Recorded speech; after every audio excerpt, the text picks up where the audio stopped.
جب میں سب سے پہلے علامہ اقبال سے واقف ہوا تو علامہ اقبال نے بھی خوشخبری دی تھی کہ کتاب ملت بیضا کی پھر شیرازہ بندی ہے، یہ شاخ ہاشمی کرنے کو ہے پھر برگ و بر پیدا، اور نوا پیرا ہو اے بلبل کہ ہو تیرے ترنم سے کبوتر کے تنے نازک میں شاہین کا جگر پیدا۔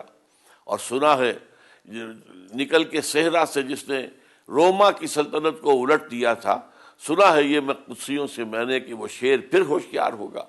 تو اب یہ سارا جذبہ جو تھا یہ تو وہاں سے ہی میرے اپنے ہی بچپن کے اندر، میرے ذہن میں، میرے تحت شعور کے اندر یہ ایکومولیٹ ہوتا چلا گیا۔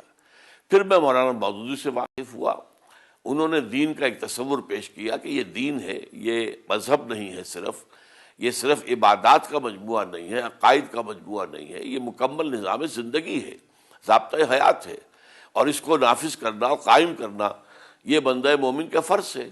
تو ان چیزوں سے اس کے علاوہ میرا دائرہ جو مطالعہ ہے، اس سے پہلے ابوالکلام آزاد، وہ بھی جو خاص ابوالکلام کا زندگی کا دور ہے 1912 سے لے کر 1920 تک، جبکہ انہوں نے حزب اللہ ایک جماعت قائم کی تھی اسی انداز میں، جس انداز میں کہ بعد میں جماعت اسلامی قائم ہوئی ہے، تو میں نے ان کا لٹریچر بھی پڑھا۔ پھر مولانا فراہی اور مولانا اصلاحی صاحب، مولانا اصلاحی امین حسن اصلاحی صاحب جماعت اسلامی میں شامل ہوئے، تو ان کا خاص طور پر قرآن مجید کے ساتھ بہت گہرا شغف تھا، اور وہ فکر بھی پھر جماعت اسلامی کی تحریک میں شامل ہوا۔ تو اس طریقے سے میرے اندر 4 گوشوں سے یہ ایک فکر آیا ہے، فکر قرآنی۔ ابوالکلام اور ابوالعالیٰ، میں انہیں دو کو اپنا ابوین کہتا ہوں۔ مولانا فراہی، مولانا اصلاحی، یہ 2 ہی عین ہیں۔ ڈاکٹر اقبال اور ڈاکٹر رفیع الدین، یہ دکترین ہیں۔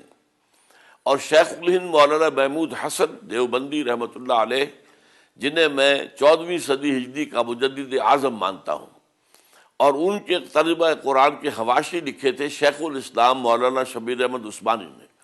ان دونوں کو میں اپنا شیخین تسلیم کرتا ہوں۔ تو ادھر سے میں نے علم حاصل کیا، فکر حاصل کیا ہے، فہم حاصل کیا ہے، اور بہرحال اسی کو جمع کر کے پھر میں نے اس کی تبلیغ اور اشاعت اور اس کی ترویج اور اس کی تعلیم اور اس کی تدریس کا سلسلہ شروع کیا، اور میری پوری زندگی پھر اسی میں لگی رہی۔